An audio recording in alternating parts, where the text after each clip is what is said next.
Clara chega à casa da avó para cuidar dela nos últimos meses de vida. A casa é antiga e sombria, com poucos espelhos, todos cobertos. Ela percebe que a avó evita olhar nos espelhos e sempre parece triste. Ao explorar a casa, Clara encontra fotos antigas da avó, onde ela aparece com um sorriso extremamente amplo e perturbador. Um desconforto inexplicável toma conta dela, sugerindo um ambiente de tensão e mistério. Nos dias seguintes, Clara tenta criar uma rotina tranquila com a avó, ajudando-a nas tarefas diárias e preparando refeições. Em uma dessas tardes, ao passar por um dos poucos espelhos da casa, Clara pergunta casualmente por que a avó cobre tantos espelhos, mas a avó responde com um silêncio que se prolonga até virar uma sombra no ambiente. Quando Clara insiste, a avó murmura: "Eles mostram coisas que eu não quero ver." Em uma tentativa de entender, Clara pergunta sobre as fotos antigas. A avó desvia o olhar e, num tom áspero, diz apenas que o sorriso nas fotos não é dela, nunca foi. Curiosa, Clara tenta investigar mais detalhes sobre a vida da avó, mas as respostas são sempre fragmentadas e desordenadas, como se fossem pedaços de um quebra-cabeça que ela nunca quis resolver. À noite, Clara começa a ouvir sussurros suaves, quase como risos abafados, vindos dos espelhos cobertos. Ela tenta ignorar, mas uma sensação crescente de mal-estar toma conta dela. Será que sua mente está pregando peças ou há algo mais por trás desse medo silencioso? Dias depois, em uma manhã silenciosa, Clara está tomando chá com a avó quando, de repente, nota algo diferente no rosto dela. Em um instante, um sorriso exagerado e inumano se forma em seus lábios, esticando-os de uma forma estranha, quase dolorosa. Clara sente um arrepio gelado na espinha, incapaz de desviar o olhar. O sorriso da avó desaparece tão rapidamente quanto surgiu, mas algo fica preso na mente de Clara. Ela sente que está começando a compreender o que a avó queria dizer com um sorriso que não é dela. Durante o resto do dia, Clara se pega sorrindo em momentos aleatórios, como se algo dentro dela estivesse querendo sair, mesmo contra sua vontade. Mais tarde, ao passar por um espelho sem cobrir, ela vê seu reflexo sorrindo, um sorriso que não corresponde a nenhuma emoção que esteja sentindo. Sua expressão parece tomada por um entusiasmo macabro, algo sinistro e forçado. O desconforto se torna mais intenso, e ela se afasta rapidamente do espelho, mas a sensação de ser observada persiste. Após dias de inquietação crescente, Clara confronta a avó, determinada a saber a verdade. Sem mais forças para resistir, a avó finalmente revela a origem da maldição. Gerações atrás, uma ancestral da família fez um pacto para ganhar poder e influência, mas a troca foi desastrosa.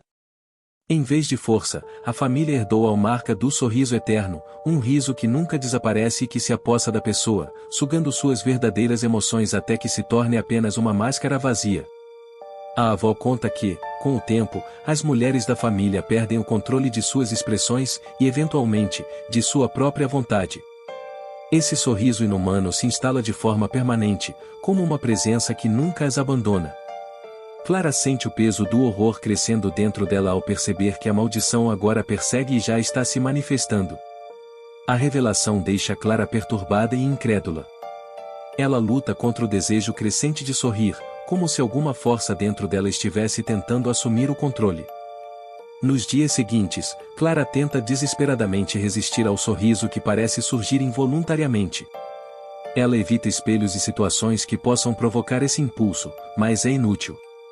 Em momentos de tristeza ou frustração, ela sente os músculos do rosto se contraírem, formando um sorriso involuntário, frio e vazio.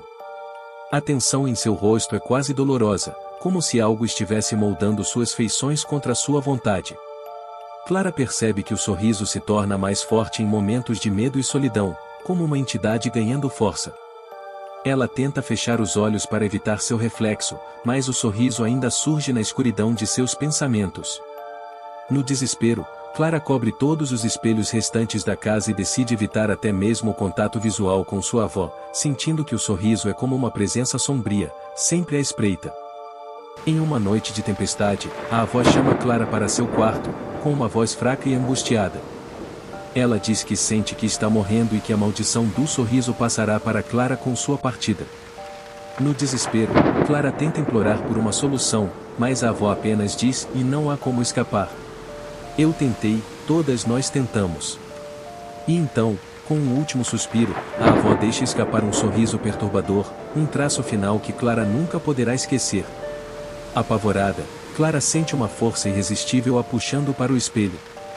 Ela se aproxima lentamente, ao encarar seu reflexo, vê que o sorriso tomou conta de seu rosto, largo e deformado, como se fosse uma expressão estranha e totalmente alheia a ela.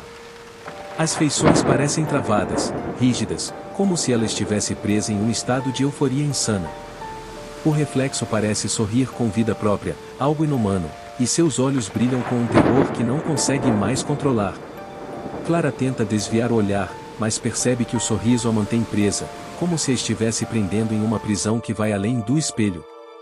Nos dias após a morte da avó, Clara percebe que a maldição está completa. Seu sorriso permanece em seu rosto, inalterável, não importa o que ela esteja sentindo por dentro. Ela tenta lutar contra ele, mas o sorriso nunca desaparece. Em uma última tentativa de recuperar o controle, Clara cobre o espelho novamente, mas sente a presença ainda ali, como se algo mais forte do que sua própria vontade estivesse ditando cada movimento de seus músculos faciais. A história termina com Clara observando o espelho coberto. Ela sente o sorriso dentro de si, fixo, como uma máscara que nunca poderá tirar. O leitor fica com a sensação de que, assim como sua avó, Clara viverá aprisionada pelo sorriso que nunca morre, uma expressão de horror silencioso e eterno que não pertence a ela, mas que agora define completamente.